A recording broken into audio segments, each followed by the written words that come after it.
Hello, creatives, community, and kind folks. Welcome to RPG with DBJ. I am your host, DBJ, and today we're going to do a page through overview of the tabletop role playing rules light game MAUSRITTER, where you play, and literally by the title, Sword and Whiskers role playing. You play a small mouse with a little bit of a humanistic traits. Let's get into it.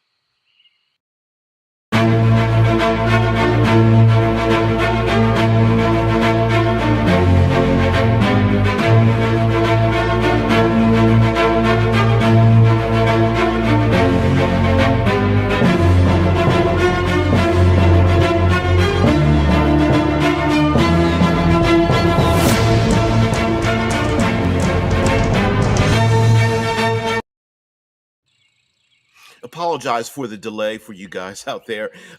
We are going to take a look at MAUSRITTER, and uh, to this event, uh, the desire that I have is to show off and showcase some various tabletop role playing games. And previously, we went around our world and looked at some historical or cultural games, things like that. But now we're probably going to get into fantasy aside D20 fantasy games. Um, and they'll mix in some science fiction and some modern and whatnot. But I thought we would take a look at MAUSRITTER. It was suggested on the channel, and I said, well, why not? Let's take a look at it. So it by its cover, it does say Sword and Whiskers role playing. The link to the MAUSRITTER website. Matter of fact, I'll even post it back in the chat. Uh, very simple here. We'll post it in the chat. It is available. There is a pay what you want version of it, as well as all the way up to and including the idea that there's a boxed set for this, and I get very much like Watership Down and the Rescuers and whatnot. Kind of a imagery here for this game, and I think it is kind of cool. There's a little cutesiness to it, but also I find that there's a little bit of a melancholy nature to it as well. That this isn't necessarily all fun and games for these little mice. That it is a dangerous world, and we get to play in this world of characters. This is a two-page spread for the PDF. Hopefully you'll be able to take a look at some of these things. And uh, what I really like about indie games is that even the inside cover of the book, which is normally just blank space, maybe sometimes they use art. Instead, it is space to use for rules and bric-a-brac, random tables, and whatnot to get you really into the game, and makes it very easy to say, hey, listen, maybe the inside of the game's got a little bit more detail, but at least the front cover, back cover gives you exactly what you need. Very easy to find the information. Um, Almost as if the book itself is a game master screen, and I love it. So here we have some like gear and prices. By the way, there's no gold pieces. Instead, they're just called pips. Um, there's even some tools that are mouse made because you're a small mouse, and tools that are human made, which are like the size of what a human would be, but a mouse would carry it. Something like a fishing hook or a lens or a block of soap or a needle. Like, even by the cover here. Let's see if we get back to the cover. We have here a mouse with a backpack, and on the backpack is a needle and some thread, and it's kind of large there, and that's really cool. Also, if you imaginatively can imagine that if the mouse is mouse size and you're playing this mouse, that mundane things we think of as a human being are very dangerous in this world. Like, oh, I don't know, an owl or a falcon or a house cat or a dog or something like that can be very dangerous. Snakes and things of that nature. And we have some random. We also have random names and what what do they call it? Carried bric-a-brac, random items just in a backpack, or you may find somewhere. Here we have the table of contents. I really appreciate the fact that the table of contents is hyperlinked, so you can just uh, instantly click to what you need to get to. It's only 25 pages in this double page spread, and really cool. There are some acknowledgments and such as things like mothership and knave, which is really cool, and also setting and tone in being inspired. And it does say the rescuers down here, which I'm familiar with, book series, Mouse Guard, the comic book series, and some other things too. And I'm sure there are some childhood childhood media that you're like, yeah, I think this would fit with that as well. Okay, here we have brave mice in a dangerous world. What is Mouse Ritter? And this just tells you like what is a role playing game. What do you need to roll? How to read the book, how to make it your own, and of course, at the very end, it's Mouse Ritter is built on top of a long history of games. It is resilient to hacking, which I really appreciate that. Many systems can be modified, replaced, or ignored entirely. Please use this game as a toolbox to create your own. And there are many um, uh, Mouse Ritter hacks. I'm not sure if I'm pronouncing it correctly. I suppose we could just call it Mouse Ritter, but I'm sure there's another way to pronounce it. Yeah, Mouse Ritter is a very German name. Mouse is a German word for mouse, and Ritter is knight. Did not know that Ritter was knight, but I do know mouse. There's a very famous black and white graphic novel um, called Maus, Mouse. I believe it's about the German experience of Jewish German experience. I believe I've never read it, but I know it was very, very famous and extremely adult. Like this is very mature, and no doubt is this game can be and probably should be played with some um, adult themes but with hopefulness. It seemed this like the colorful setting and the animal sounds that you can kind of hear in the background. It's I feel like you can add a lot of mature elements to this, but there is a hopefulness that is the opposite of like the current trend of grimdark. That yes, mice may die and your community may suffer, and there are dangerous things out there in the world, but hope hope and joy and peace is on the horizon, and that's what you're fighting for and trying to discover. We'll take a look at the let's take a look at the character sheet, because we're in part of the character sheet and how to make a mouse. Like I said, it's only 25 pages, so I'm going to click over to the character sheet. This is a double page spread of the character sheet, and it's actually two character sheets in one. It's basically a half size character sheet, so you can easily tell that this is very simple. You have three stats: strength, dex, and will. Um, you have an inventory for your main paw and your off paw, which is kind of fun. You have your uh, inventory or your body, two slots there, and then you have six more items, I'm sure, on your in your backpack. You have a number of pips. You can carry up to 250 of them. I don't know why in classic Dungeons and Dragons there isn't like a maximum amount of gold pieces you can carry, like listed on the character sheet, but whatever. We also have level and grit for um, conditions, and that's your basic character sheet. So let's skip back to the Mouse Ritter, and I did not know Ritter meant knight, but I love it. I love it. And of course, me being a dumb armchair tabletop role player, not exposed to many things, but when I am, I love learning about them. Anyway, we have here to the very left your attributes. You roll a d6 for your HP, which they call hit protection instead of hit points. But you hear HP, you understand what it represents. This is the damage your mouse can shrug off before taking serious harm, and then you roll another d6 for your mouse's starting pips. That's basically your value, your wealth. And we have starting equipment. We've got your birth sign, and your disposition under your birth sign. You have your coat. Like, what do you look like? Are you chocolate or black, tan, white, gray, even blue?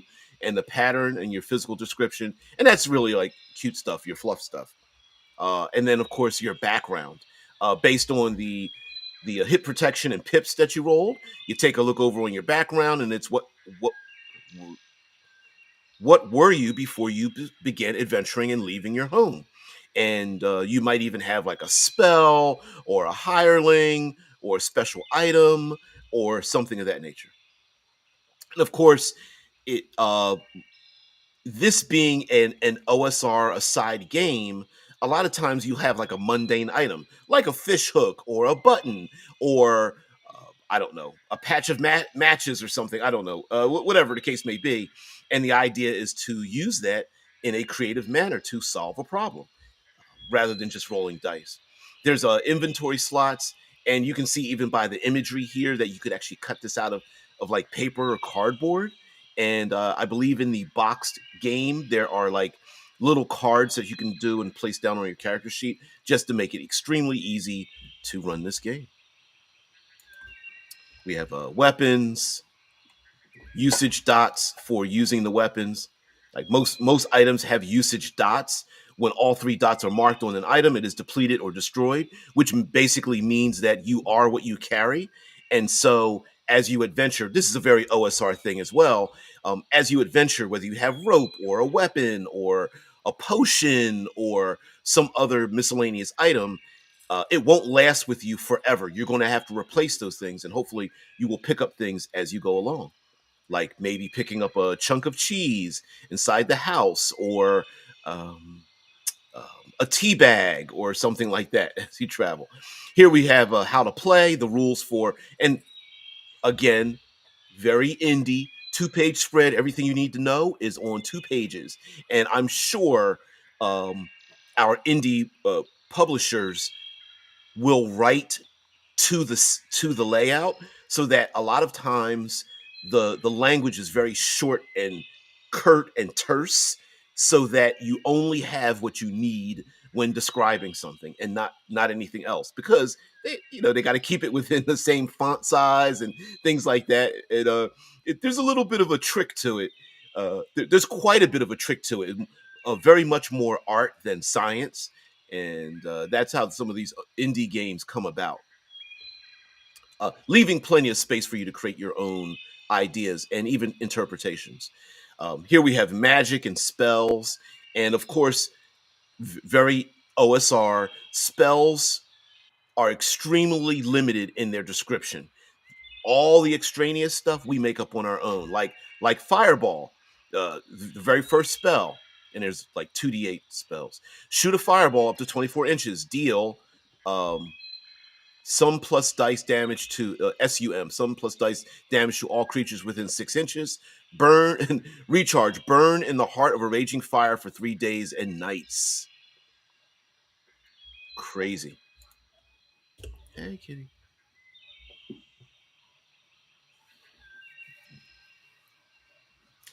Spells have an effect which varies depending on the number of dice invested and the sum of the rolled dice.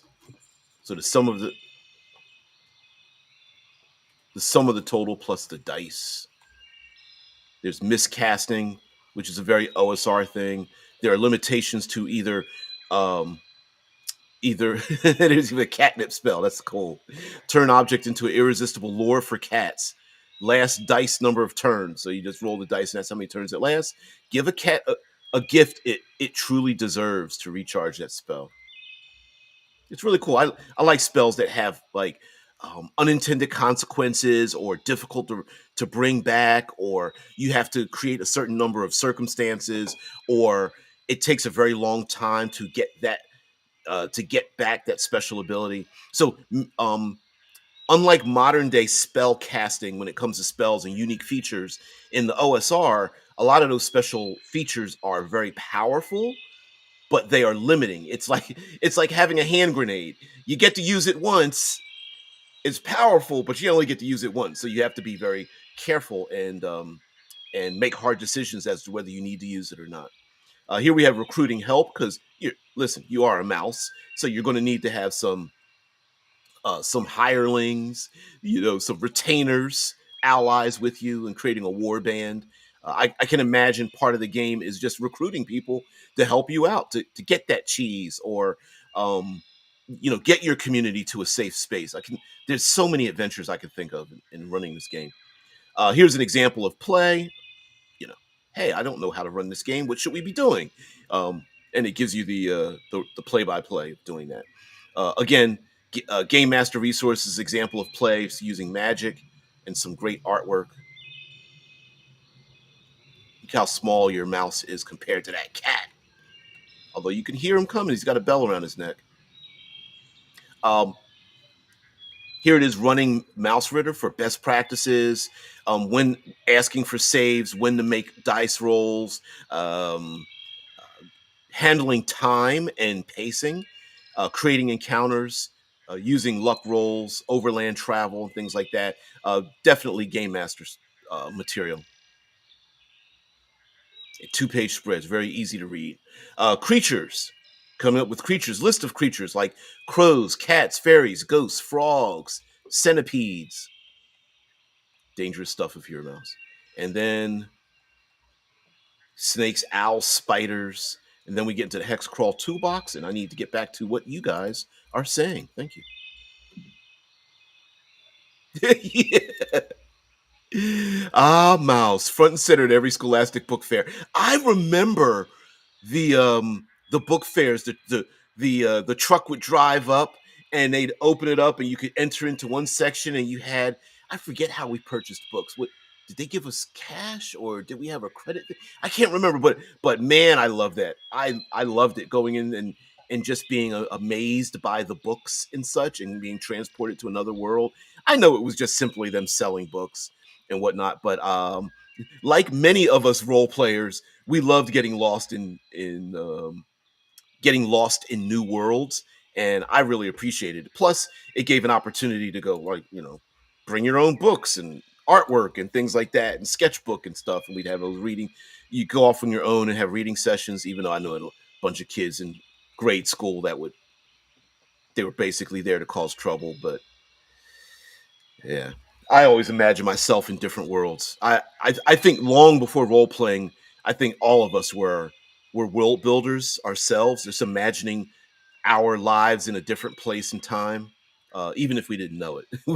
We were world build. We suffered from world builders disease even back then. Here's a hex contents and coming up with hexes when traveling, different landmarks like countryside, forest, river, human towns, and landmark details and things like that. And of course, these tables, they are not written in stone. It's just to give you a spark of inspiration. Maybe you weren't thinking of. Let me pick something random here. Maybe you weren't thinking of uh, a rat bandit hideout, and who do they prey on, or a nobleman's manor, and why was it abandoned, or a mouse hunting lodge, and what is their quarry. Like, maybe those things you weren't imagining, but it's a spark of inspiration, and you go, oh, I got a great idea. And remember, since you are a mouse, you also have to imagine what life would be like that small, maybe a few inches, or you know a less than 2 digits of centimeters tall, really, really kind of small and shorty. And so we human beings might ignore something that is adventurous and dangerous for a human being. I mean, a anthropomorphic mouse. So a garden with spiders in it and a beehive nearby to a human being is just like, yeah, you just walk by and just ignore it. Whereas, in movies like, we can go even smaller, movies like Ants, and I can't remember the other movie that was about ants that had a similar theme, but I remember at the very end of the one of the movies, it zeroed out, like it kind of panned back, and it was basically like, what was it, a trash can, a water fountain, and like an ant hill, and they were within like maybe a few strides of each other as a human being, but for them it was a big adventure, and I really like that. Here we have settlement details like inhabitants, D20 tables, inhabitants, noble features, industry, events. Very, very. Uh, Sparks, OSR, creating your own world, making it the way you want to. I don't know why our the Dungeons and Dragons brand has not embraced this more to create your own thing. I don't understand what's wrong with creating these random tables. Many of us don't bother rolling on the random table, but we tend to want to use that for inspiration, especially when you're stuck and you're busy, and you're getting off work and you're like, oh man, I didn't prepare. Settlement size, governance, settlement name, seeds, taverns, and inns. Always have to have a random. Listen, random names for like taverns and inns, random names for locations, random names for NPCs. Those are staples for game masters. You got to have that stuff. Here we have factions, and the different factions like a cat lord or the noble mouse or the tunnelers guild, the owl sorcerer. I'm getting what is it? Nim. What's the animated movie? Please give me the full title of Nim, the one named after the science exploratory place and the mouse lady that's got to save the other mice. I can't remember the name of it. Wow, it's on the tip of my tongue. Here's an example adventure: the Earldom of Eek. Example hex crawl and for some people, there are many people who are against hex crawls, but essentially what a hex crawl is a sandbox. And I mean that a sandbox in the truest sense. There are toys, there's lumps in it, there's things left over by other people. Basically, it's a sandbox that a kid gets to play in, and we get to play with the things that are in it. And if you disturb one thing, it can affect other things in the sandbox. So a sandbox isn't shouldn't be static. The moment nothing survives exposure to reality. And so sandboxes should be the same way.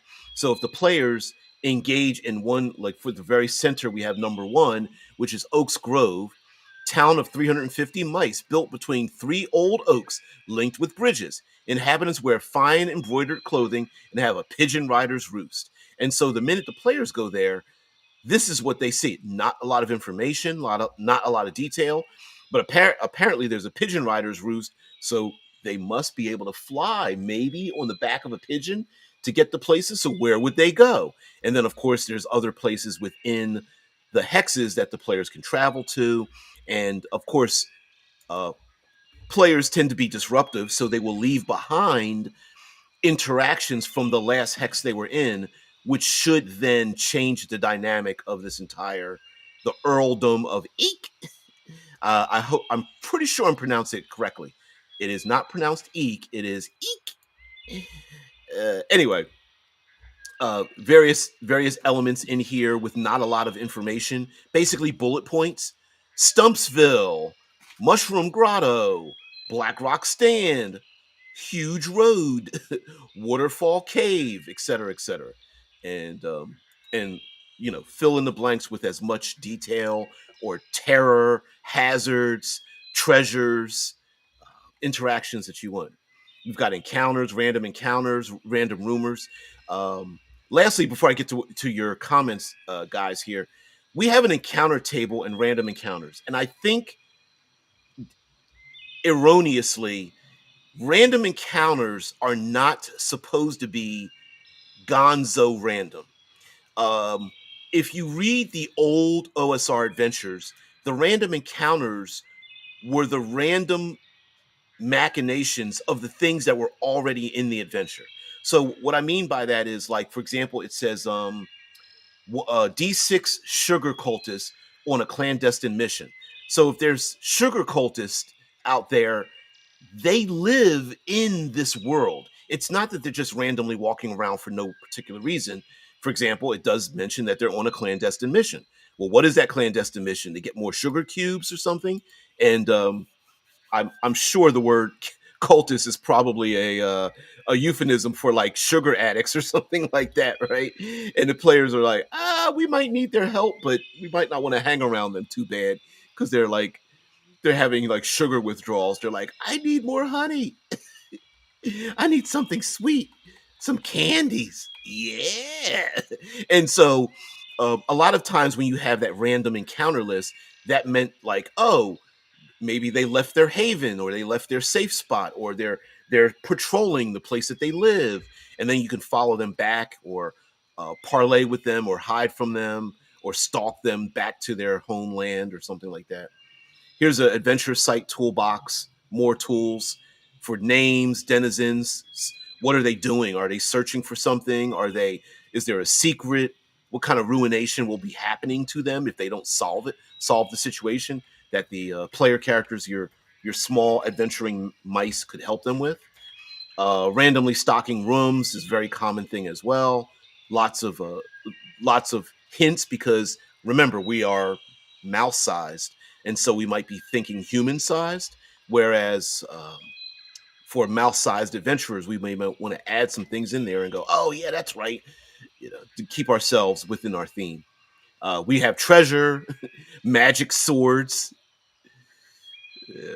a wolf tooth, a rusty nail, a thorny rose stem. Really cool stuff here. A snake fang, congealed shadow. Definitely mystic arts and things like that. Secret of Nim. That's the damn thing. Secret of Nim. Thank you very much there.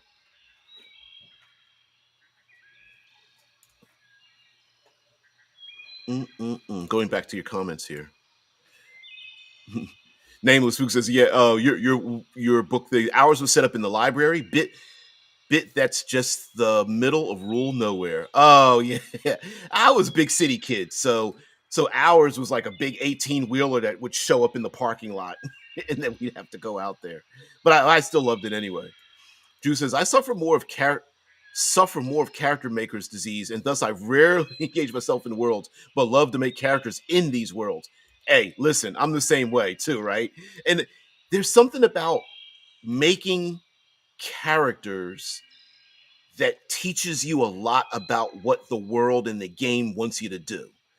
That's why a lot of reviewers, I should probably be doing this more often, but it's like they'll say, hey, let's sit down and make a character for this game. And you're like, I don't know how to play this game. And that's why making characters is a big deal. Because then whatever you write down on your character must be important to this world. Oh, shoot. Mouse Guard, here we go. Mouse Guard RPG had a size scale for different creatures and how difficult they were to defeat. I think the biggest was a moose, and it was considered a god. All you could do was hope it moved on. Yeah, definitely. Size scale has to be a feature in this, and and to really reinforce the idea that like, no, you're a mouse with mouse like strength, so don't get ahead of yourself. Yeah, the Secret of Nim. What Secret of Nim, and what's the other one?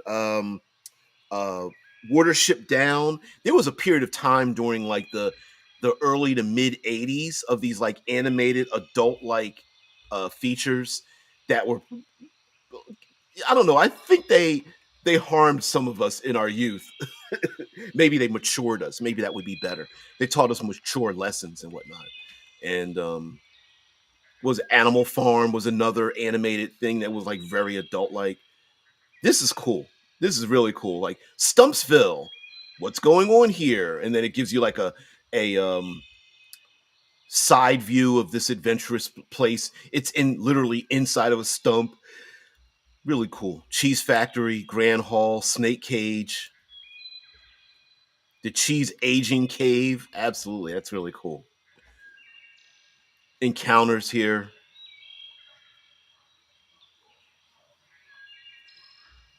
Random encounter table. Here's a spider hunting for prey.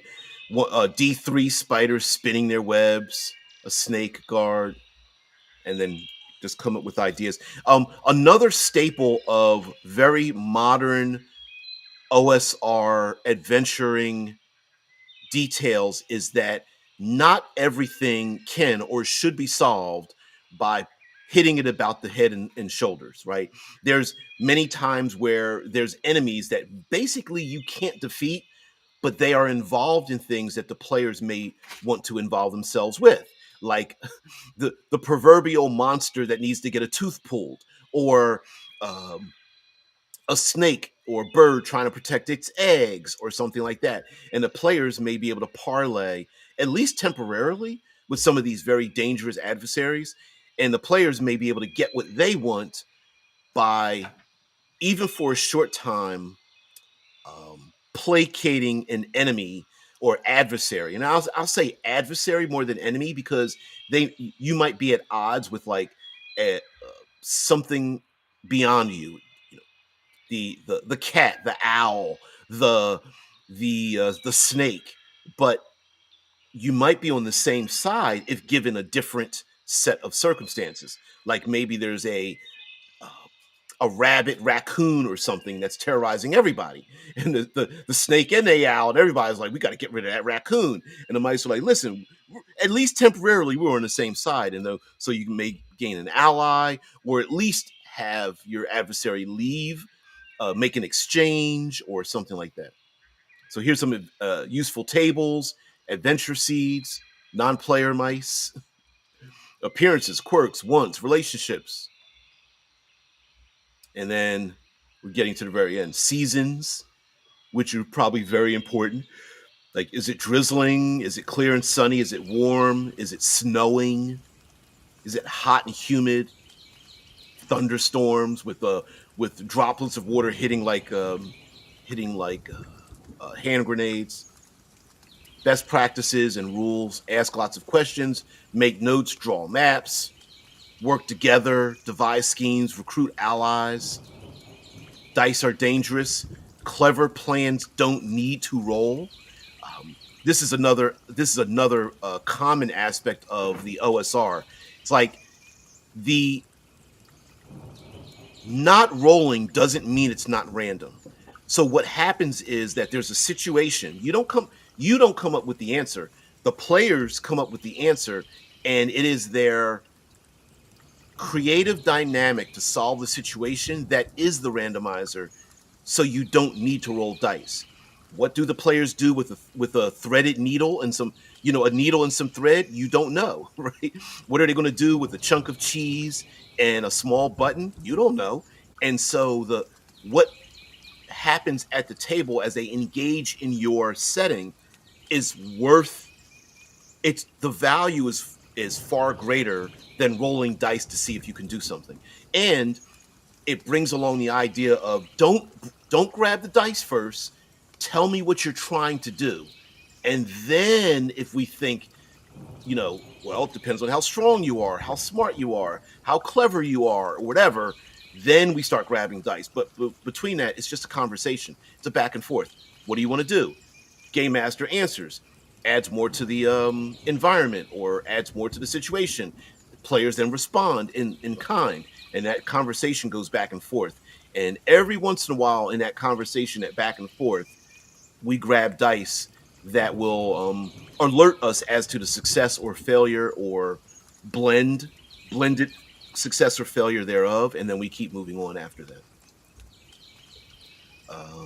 Seasonal events, and then basically a summary of how to do saves, magic, combat, rests, and then we are at the back of the game. I'm going to take you to the website, which basically gives you much of this. Nameless says, if I'm not mistaken, old school D&D gave experience based off of loot rather than kills, so it was in your advantage to sneak around or avoid combat. That is exactly correct. Unfortunately, that idea got the bad.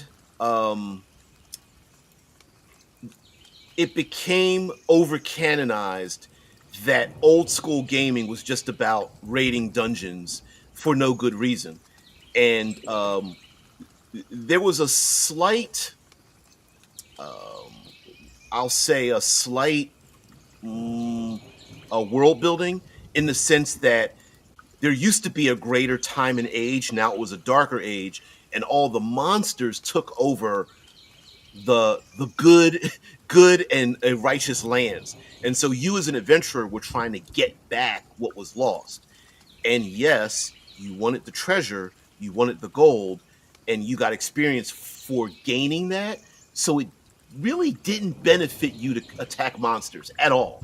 So if you could sneak around, trick them, trap them, um, do all kinds of interesting things. Like, for example, you're being attacked by undead, right? Well, the cleric could turn undead back in the day, and it was called turning undead. What it meant was you could drive off the undead. Sometimes they died, but a lot of times they didn't. They were just driven back from the holy aura of the faithful, right? Cleric. Well, the cleric would stand there and hold the undead back while the other players went and gathered the the ancient scroll, the sack of coins, the chest or something, and you grabbed that, and it was like 3, 2, 1. Okay, the undead are coming after us. All right, slam the door shut and pin it tight and whatnot. And it was a bunch of things like that.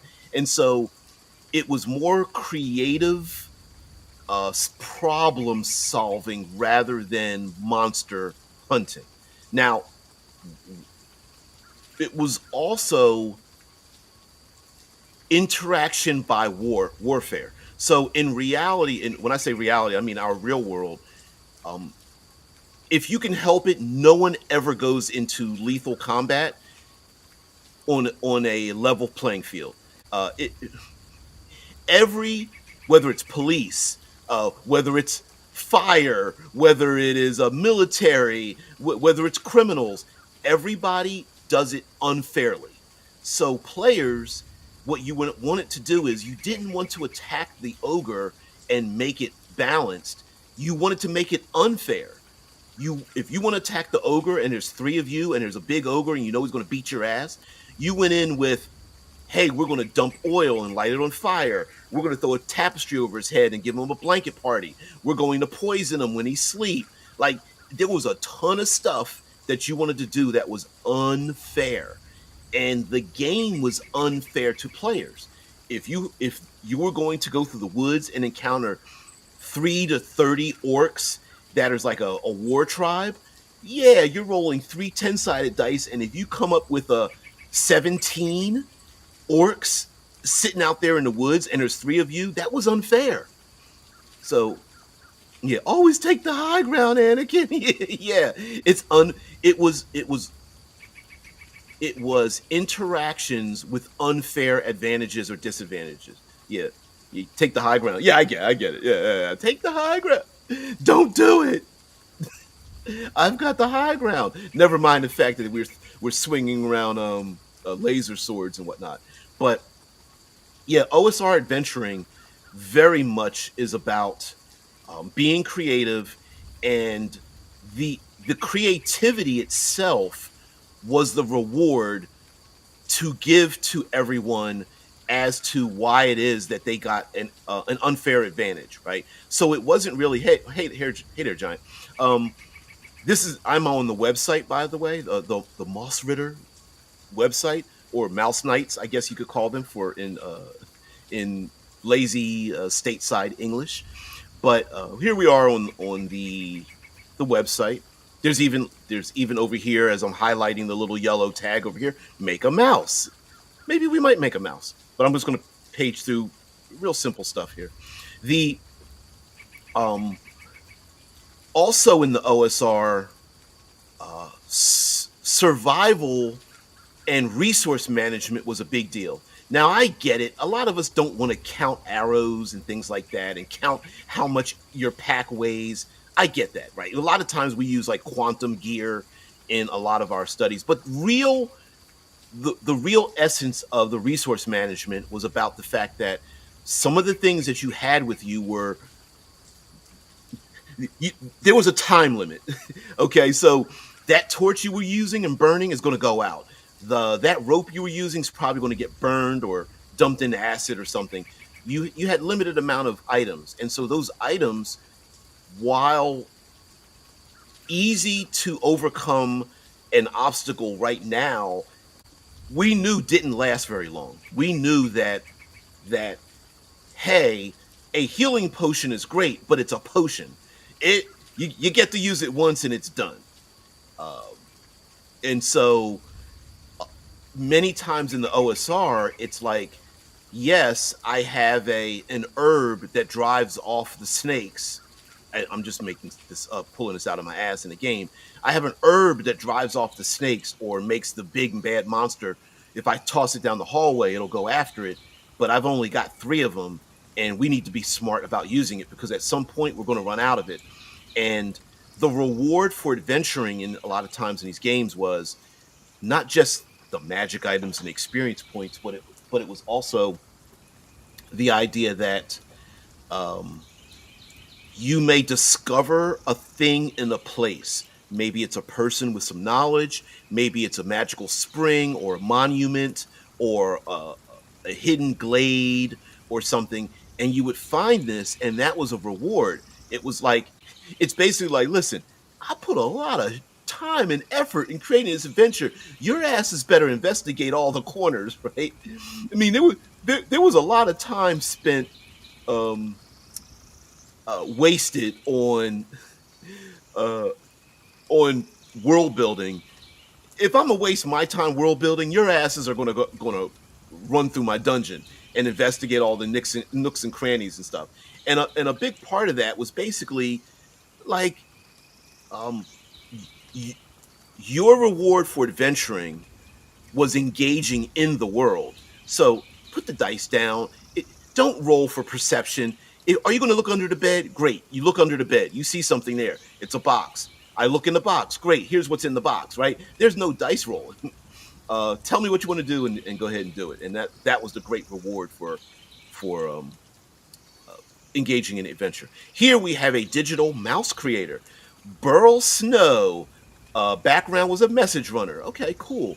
Birth sign moon. Disposition wise and mysterious. Coat is tan and banded. Okay. Physical detail war paint. Wow. All right. We have a strength of 9, dex of 7, a will of 9, hit protection of 5. And what do we have in our inventory? We've got a bedroll, sealed documents, uh, quill, quill and ink, rations, and torch. And we've got 6 pips to pay for other items and a weapon of your choice. Let's roll again and make another brave mouse adventurer. We have Aloe Black. that is a person who's already made a song. Wait a minute. Although maybe not a mouse. I'm the man. I'm the man. I'm the man. Anyway, let's see. This one is a gambler. Birth sign is an acorn. Okay, inquisitive and stubborn. Gray marbled coat with a stubby tail. Oh wow, high strength 11, dex of 8, will of 10, 6 hit protection. We've got loaded dice, a mirror, rations, and a torch. Not much, and a weapon of her choice. And only 2 pips. Guess because you're a gambler. Let's roll for one more. Agnes Grant, a wall rover. Ooh, only 3 hit protection. Ouch. Moon, wise, mysterious, chocolate. Brindle. Don't know what brindle means. Very tiny body. Agnes is probably older, maybe. Got some pips. Let's see, a fish hook, spool of thread, ink, rations, torch. You're out there on the walls protecting the rest of us. We really appreciate that. Very cool. Get the game. Oh, let's go to resources. What are some other resources here? This is written a translated number of languages. Sometimes we don't realize how difficult it is to have tabletop role playing games translated into these other languages. That's why you need fans from around the world who can do it for you. It can be very expensive to hire someone to do it. Resources: Make a Mouse, Adventure Site Generator, Item Card Studio, Adventure Site Generator. A Widow's Keep, a massive tree carved out by mice, almost destroyed by haunting spirits. Ghostly spirits protect a lost family or friend. Beneath are signs of human experimentation. Ooh. And then here are some details about creature, treasure. There's a lair of a temporary encampment, a lair built by mice to hold the creature. Permanent home, newly settled. permanent home comfortably appointed, a trap, thin thread stretched across deadly fall, safe, traveling slowly one at a time, newspaper clipping wallpaper, steep climb. Without special equipment, mice risk exhaustion or falling. Let's roll up another one.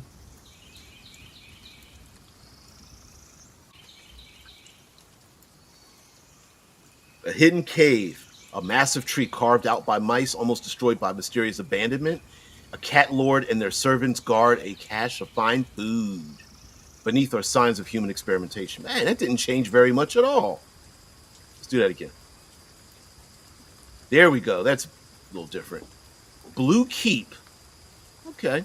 A natural cave almost destroyed by shifting between realms. An infestation of insects guard a safe place to live or hide. Unknown to all is a portal to the fairy realm. There we go. A little bit more mystic. And it looks like cards laid out in a pattern that our intrepid heroes could engage in. Like, do they come in towards the trap side here, or trap side to the very left or west, or to the east? It's empty with a mess of tables and chairs. Things like that. So, really cool. Let's go back to the homepage and get you guys out of here.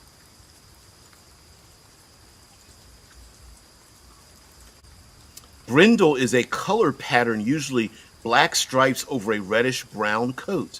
I've never heard the word or the description before. Yeah, exactly, Spook. I spent 3 days building this game, and by the gods, you will listen to the crazy old man's monologue. Shut up and eat that pizza while I talk to you. I've got a soliloquy going on here. I wrote this. I was on a shitter writing this damn thing. You're gonna sit and listen to it. But I mean, but that's a real thing, right? Like, if our players are not going to read our 7-page, double-sided, adventure hook about the realm, right? They're just not going to read it. So, how do you lore dump without making it a chore? Well, the best way to lore dump is to have your players willingly adventure in your world, and then by adventuring in it and uncovering things, they find out what's on a tapestry. They find out what the tattoos on the NPC mean. They find out what that song is being sung by the people at the camp. They see a monolith in the woods, and they read the runes on it. And all this time is constant lore dumping by the and leaving just enough threads for the players to go, I wonder what that means. I wonder what that means. I wonder what that is. Let's investigate that. And then over time, all that so-called wasted energy world building, we are now dumping that lore into our players' hands that they then get to use for their success. Oh, it's the lair of the ancient ancestor or something spirit. We have to lay that spirit down, not, hey, just roll initiative and kill the ghost, right? It may be, well, we can't kill the ghost because we really don't even have the ability to strike the thing, but we can put it to rest. Well, what was it trying to do? Oh, it's haunted because the evil cultists are the ones that sacrificed this person who became an evil spirit in the first place. We need to stop the evil cultists. Well, we would have never found that out had we not listened to, spoken to, read, discovered, adventured into these different regions. So basically, lore dumping is just a way to lore dumps and adventure hooks and rewards and treasure should all be like one and the same, kind of, and lead everybody to different places. So anyway, guys, thank you very much for being part of the show. I really appreciate it. Thank you very much for allowing me to introduce you to MAUSRITTER, if you've never heard of it before. Of course, you guys have already heard of it because you're the ones who introduced me, got me to want to introduce it to everybody else. And so I really appreciate you guys bringing up these different games. Many of these games, yes, they are D20 games. MAUSRITTER, Shadow Dark, Cairn, ICRPG, Crown and Skull, and a lot of these games are D20 games. Heck, the new Cosmere RPG that's coming out as a D20 game, and plenty of other fantasy games. But maybe we should try to figure out why they are. What is it about them that makes them enticing? And this, given a new coat of paint, is basically an adventure game. It's an OSR adventure game, but you're playing mice. And that's kind of cool. Also, it gets away from the grim dark if you're not into that kind of thing, or you want to get away from the grim dark. It allows you to engage in a hopeful, dark and serious, but light at the end of the tunnel gaming. And so, really cool. And it disappeared on me. All right, it disappeared on me. Okay. So anyway, guys, thank you very much for being part of the show. Really appreciate it. Thank you very much for sticking around because I started a little bit late. Half conflict issues, half oversleeping. So sorry about that as well. Tomorrow we're going to get into a mecha game. Yeah, we're going to bring back Future Friday. I think it deserves to be had. And also, the person who designed the game that we're going to go over tomorrow is someone way back in the day from the old RPG Brigade days. So if you guys ever remember the Facebook group RPG Brigade and some of the people that came out of that era, you're going to really like this as well. So I love mecha games like giant robots and whatnot, and this is a different take on it. It's kind of cool. It has a bounded region, a bit of a horror bounded region, and it's kind of cool. Yeah, Future Friday. Yeah. Uh, love talking about like the speculative fiction. Love talking like Severance came up in a is now the second season of Severance, which I'm not watching, but it has allusions to science and technology and how it can be abused, maybe, and rethinking things, and I really like that. And of course, hell, just today, like here in the state of Ohio, they are building these giant data centers, and it's bringing a lot of attention into Ohio Valley becoming a tech center mecca. But the problem is, how do you power these data centers? The heat, the energy. They're talking about fueling up and building nuclear power. They're talking about solar farms and wind farms and things like that. There's a whole bunch of things here, and who gets to benefit from it? Can our power grid handle it?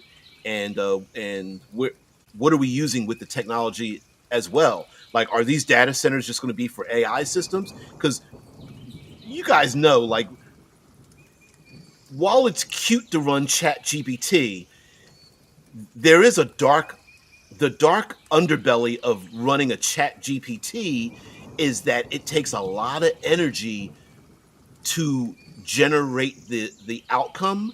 And is it worth it for us as a society to have it? Like, are we going to solve the energy consumption price value? Who does it benefit, and why should we even have it? And if we do have it, how equally does it get spread around? Are there people at the lowest levels of society that get to lift themselves up through AI systems? Maybe some people would say that's worth it. But is it worth it for the mega rich and corporations just to outpace and out accelerate everybody else who doesn't have access to these tools? So anyway, future Friday arguments, uh, uh, basically, and those kind of discussions. Maybe we might even talk about some kind of meta things like the industry and where the industry is going or something like that. But usually we come up with some of those subjects. And of course, it always relates to tabletop role playing games. So we'll definitely talk about science fiction as well. So, and post humanism and that kind of stuff. One of my favorites. So, guys, have a great one. Thank you very much. Got to get out of here. Peace and tranquility. Bye.